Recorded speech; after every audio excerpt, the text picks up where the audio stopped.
प्रधानमंत्री जी और केंद्र सरकार तो कह रही है कि चाइना का कोई कब्जा ही नहीं है, हमारे टेरिटरी में है ही नहीं वो लोग। पर आपका चैनल तो कह रहा है,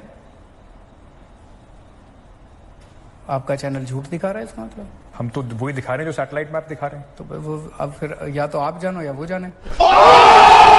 अरे अलते में भलते में राफे कवाली, सब शाने खड़े ले कोई नहीं देता ताली। इनसे पूछ लो मोदी मोदी चिल्लाने से हाउस टैक्स माफ होता हो तो मैं भी चिल्लाऊंगा मोदी मोदी।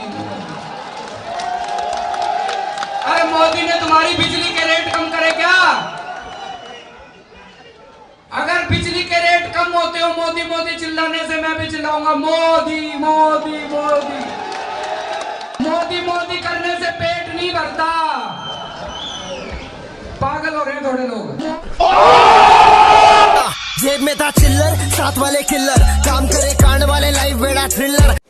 अरविंद जी, बड़ा सवाल यह है कि आप कांग्रेस को लेकर बड़े सॉफ्ट हैं इन चुनाव में। आपको नहीं लगता कि राहुल गांधी के रोड शोज के बाद, सोनिया गांधी जी की रैली के बाद कांग्रेस का टेम्पो भी बड़ा है और कहीं उससे आपको नुकसान ना हो जाए, क्योंकि आपका और उनका वोट बैंक सेम है? बिल्कुल 0 सीट आ रही है सर उनकी। जब से आपकी सरकार आई है दिल्ली में इलेक्ट्रिसिटी फ्री हो गई है, वाटर पानी भी बहुत फ्री हो गया है, और बसेस में ट्रांसपोर्टेशन आपने बहुत नॉमिनल कर दिया है, कहीं कहीं फ्री है। तो इससे तो जो अलग स्टेट्स के लोग हैं वो यहाँ आ जाएंगे दिल्ली में और झुग्गियाँ बना लेंगे, लोग यहाँ पे आके रहने लग जाएंगे।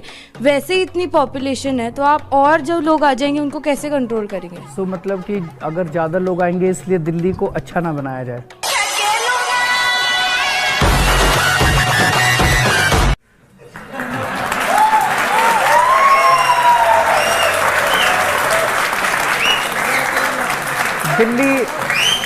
दिल्ली दिल वालों की है, दिल्ली देश का दिल है और पूरे देश के लोगों का सबका स्वागत है दिल्ली के अंदर। दिल्ली मिनी इंडिया है। मेरे रास्ते में किसी को मैं आने नहीं देता, मेरी सोच है सुलझेली में समझाने नहीं देता। बैराज सर, आपको पाकिस्तानियों की बड़ी प्रॉब्लम पड़ी है, भारत के लोगों की कोई प्रॉब्लम नहीं है। भारत के अंदर इतनी बेरोजगारी है, हिंदुओं की, क्रिश्चियंस की, पारसीज की, सिखों की, उनकी बेरोजगारी सॉल्व हो गई। आपसे उनकी बेरोजगारी सॉल्व नहीं हो पा रही, इसलिए आपने जानबूझ के ध्यान भटकाने के लिए किया। आप फिर शाहीन बाग क्यों नहीं गए सर? क्या जरूरत है शाहीन बाग? क्या जरूरत है? मैं आपसे ये पूछ रहा हूँ, आप अपने चैनल के जरिए, एक मिनट, जेएनयू के एक मिनट, छात्र जाते हैं, मैं आपसे पूछ रहा हूँ सर। आज तमाम इंटेलेक्चुअल्स जाते हैं, आप गए थे? मैं क्यों जाऊं? मैं आपसे एक चीज पूछना चाहता हूं। ये नहीं जाएंगे, मेरी बात सुनिए।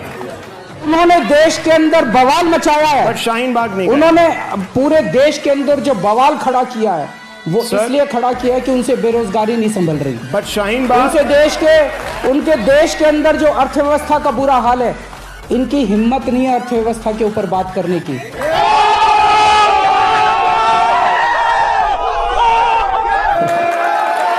इनकी हिम्मत नहीं है बेरोजगारी पे बात करने की। वो लोग इतने पावरफुल हैं, इनका चैनल बंद करा देंगे, इसलिए सारा दिन सुबह से शाम तक केवल और केवल हिंदू और मुसलमान, हिंदू मुसलमान। एक मिनट मुझे बोलने दीजिए। अब केवल 24 घंटे हिंदू मुसलमान करते हैं। ये देश सारे धर्मों से बना है, ये देश सारी जातियों से बना है। इस देश के लिए हर व्यक्ति अपनी जान कुर्बान करने के लिए तैयार है, और जो लोग इस देश को बांटने की कोशिश कर रहे हैं उनके मंसूबे कभी सफल नहीं होंगे। ये देश कैसे आगे बढ़ेगा? ये देश तब आगे बढ़ेगा जब इस देश का हर बच्चा शिक्षित होगा। लेकिन हमारे देश के लोग बहुत महान हैं, वो कभी भी बटने नहीं वाले, वो इनके और बीजेपी के मंसूबों के ऊपर पानी फेर देंगे। हाँ, आँख बंद, नाक बंद, खोटा खोटा बात बंद, बनना है तो बाप बंद। एलजी कहता है कि तुम नहीं कर सकते, मैं करूंगा, तो करना। परेशान हो गए हम लोग 2.5 साल से, ये भी परेशान हो गए, हम भी परेशान हो गए। करो फिर, हमारी पावर है, हमारी पावर है। जब तक हम कह रहे थे करो करो करो करो तो कह रहे थे तुम करो, आज हमने कर दिया तो कह रहे हम करेंगे, तो करो ना भाई, क्यों नहीं कर रहे? आपके एलजी साहब, अगर असेंबली की पावर है तो आज हो रहा है। तो आपकी प्रोसीजर क्या है कि लॉ डिपार्टमेंट का ये नहीं आया, तो हमको जनता बेवकूफ है जो हमको चुना था, तो लॉ सेक्रेटरी को ही चुन लेती जनता। जनता ने मुख्यमंत्री को चुना था, जनता ने एजुकेशन मिनिस्टर को चुना था, जनता ने आपको चुना था, तो जनता बेवकूफ है? जनता लॉ सेक्रेटरी को चुनना थी, क्या जरूरत थी मुख्यमंत्री को चुनने की? बेवकूफ मत बनाओ। आज अगर यहाँ पे जो अभी उप मुख्यमंत्री ने बोला, अगर यहाँ कोई प्राइवेट मेंबर भी बिल पेश कर दे और ये पास हो जाए, कोई नहीं पूछने वाला लॉ सेक्रेटरी को और फलाने ढिमके सेक्रेटरी को। ये सेक्रेटरी चला ले तो ये देश डूबता थोड़ी, हमारी थोड़ी जरूरत पड़ती। ये ब्यूरोक्रेसी से नहीं चलता देश, डेमोक्रेसी से चलता है देश। कड़क बन मत बन तू ढोकला, सिर्फ पटेली तू मारता है अंदर से खोखला। प्रोग्राम देखता नहीं, इंटरेस्टिंग नहीं होते फ्रैंकली। एक बीजेपी का नेता खड़ा होकर कहता है औरतों को 4-4 बच्चे पैदा करने चाहिए। दूसरा नेता कहता है औरतों को 5-5 बच्चे पैदा करने चाहिए। इनके खट्टर साहब जो मुख्यमंत्री हैं हरियाणा के, कहते हैं मैं लड़कियों को जीन्स नहीं पहनने दूंगा। इनका दूसरा नेता कहता है लड़कियों को मोबाइल फोन नहीं इस्तेमाल करना चाहिए। इनका तीसरा नेता कहता है लड़कियों को ज्यादा पढ़ाना नहीं चाहिए। इनका चौथा नेता कहता है लड़कियों को नौकरी नहीं करनी चाहिए। कहां ले जाएंगे ये बीजेपी वाले इस देश को? ऐसे लग रहा है 16वीं 17वीं सदी में ले जाएंगे देश को। इनका मतलब है सारी औरतों को कमरे में बंद कर दो, बाहर ताला लगा दो, कह दो महिलाएं होगी सुरक्षित। मेहनत करके तेरे भाई ने पूरा ड्रीम बना दिया, अब पिक्चर या सड़कों पे सीन बना दिया। इस बार क्या आपको लगता है कि प्रधानमंत्री नरेंद्र मोदी के नाम पर जब चुनाव लड़ा जाएगा, और अभी वो बहुत बड़ी मेजॉरिटी से वापस आए हैं, तो कहीं ना कहीं उससे परेशानी होगी आपको? दिल्ली का जवाब दे रहे हैं आपका। दिल्ली का चुनाव दिल्ली के काम पे होगा। 5 साल में दिल्ली सरकार ने जो काम किए उन कामों के ऊपर जनता वोट डालेगी। बीजेपी के किसी लोकल कैंडिडेट को अब अपना कंटेंडर देखते हैं? मनोज तिवारी, बहुत सारे नाम हैं यहाँ पे, विजय गोयल, हर्षवर्धन। मनोज तिवारी जी गाना बहुत अच्छा गाते हैं, नाचते भी अच्छा है। मैंने अभी एक, आपने देखा उनके नाच का एक वीडियो चल रहा है, वो बियर की बोतल ली हुई है। नहीं पर अरविंद जी, कोई अगर कलाकार है, मैं मना नहीं कर रहा, बुरी चीज है? मैं तो तारीफ कर रहा हूँ। नहीं तो क्या वो सीएम इसलिए नहीं बन सकता है क्योंकि वो नाचना गाना जानता है? मैं तो तारीफ कर रहा हूँ, मैं कह रहा हूँ सबको उनका वो रिंकिया के पापा सुनना चाहिए।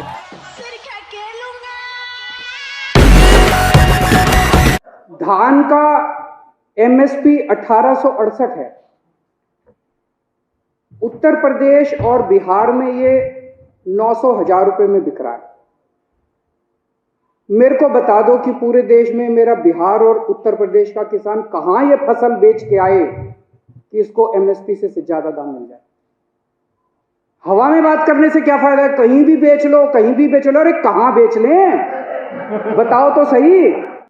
उनसे पंजाब में खरीदेगा, उत्तर प्रदेश में उनसे 800 रुपए में बेच के वही बड़े बड़े पूंजीपति इतनी महंगाई कर देंगे कि वो पूरे देश के अंदर इसको महंगा बेचेंगे। ये पिछले 6-7 साल से आप लोग देख रहे हो कि भारतीय जनता पार्टी ने चुनावों को कितना महंगा कर दिया। कितना पैसा खर्च होता है चुनावों के अंदर, कितना पैसा खर्च होता है। ये कानून किसानों के लिए नहीं बनाए गए, ये कानून भारतीय जनता पार्टी के चुनावों की फंडिंग कराने के लिए बनाए गए। इसको ये देश जितनी जल्दी समझ ले, किसान तो समझ गए, बाकी देश भी जितनी जल्दी समझ ले उतना अच्छा होगा। तो अध्यक्ष महोदय, मैं इसका समर्थन करता हूं और ये 3 कानून हैं, ये तीनों कानूनों को मैं सदन के सामने